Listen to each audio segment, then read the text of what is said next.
we are not about to run away from this particular challenge. We will systematically work with you and other stakeholders in our country so that we can attain a more favorable position going forward. I say this because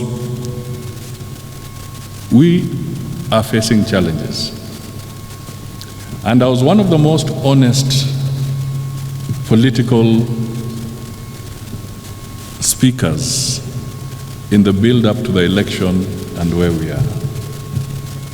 In fact, if some of you were following my conversations carefully from way back as 2015, I kept on sounding the warning bell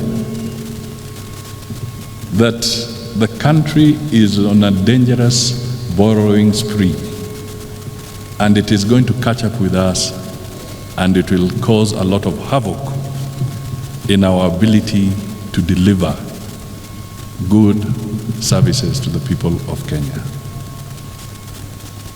I repeatedly said this. Ladies and gentlemen, and my friends who are listening, we are now in that situation. Commitments were made, and because they are now sovereign commitments, because a government exists in perpetuity, once you make those commitments, they will have to be honored, irrespective of who now made those commitments. So our position now as government is to acknowledge that we have a challenge, not to lament anymore, but to acknowledge that we have a challenge, and then we work our way out of that challenge going forward. Now, I want to talk to you as teachers, as the luminaries in our society, as the people who will help get the citizenry of this country digest this challenge appropriately.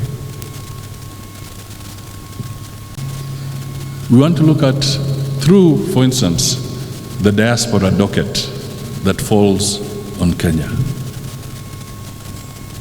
that I hold. We must also look for avenues to export human labor, skilled human labor.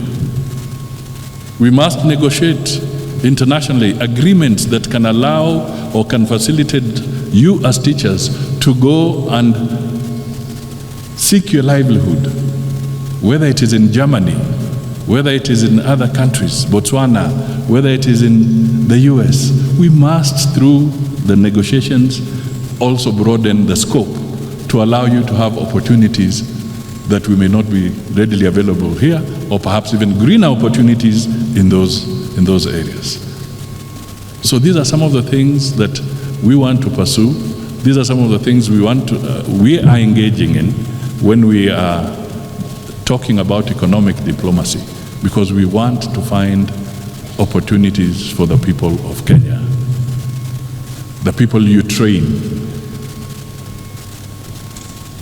very skilled people that you are producing for this country. We must find outlets for them, whether it is here or whether it is externally.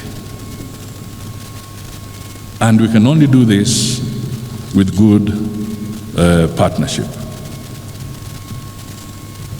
We want to assure you, and I personally want to assure you, that I will be an advocate for your cause in government, so that we can find a constructive way of emerging out of these challenges. I do not want us to go back all the time to say,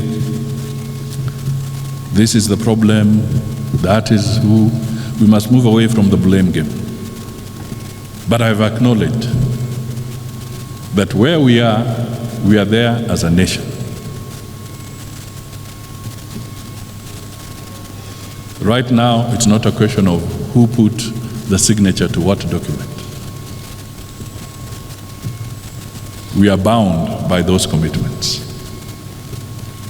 Now it is time to work collectively to get out of those commitments.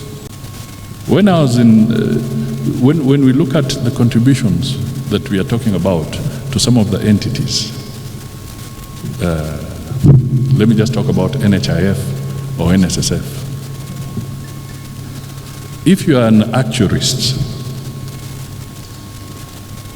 these people who understand mathematics very well and are able to deal with it, projecting so many years, these actuaries, if you are to tell them that the contributions that we have been making over the years, how can somebody be in the civil service, work for 30 years, and his takeaway home is only 70,000 shillings?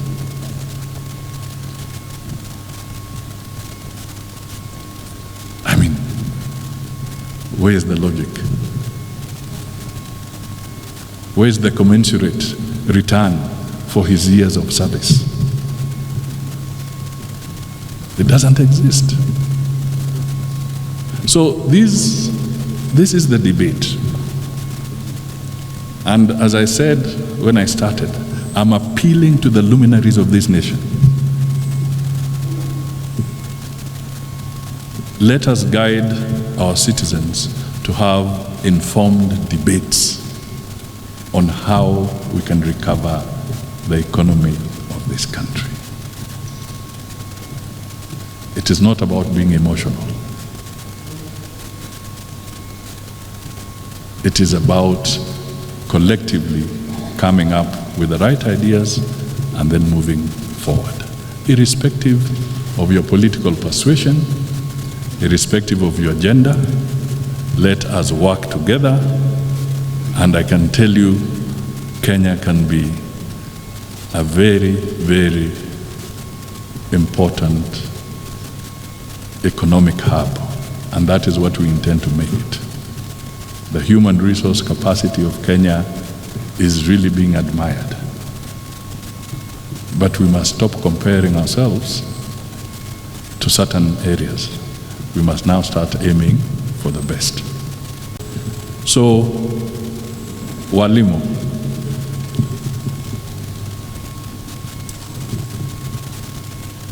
I have listened to the statements made by your leadership, and we shall follow up very, very carefully.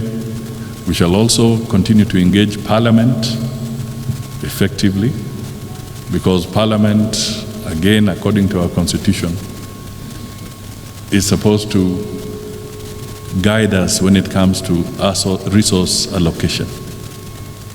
We need to enlist them. We need to get their buy-in, we need to get their support, and other stakeholders. And in due course, what appears like a long dark night shall become a long bright day, I can assure you. I can assure you.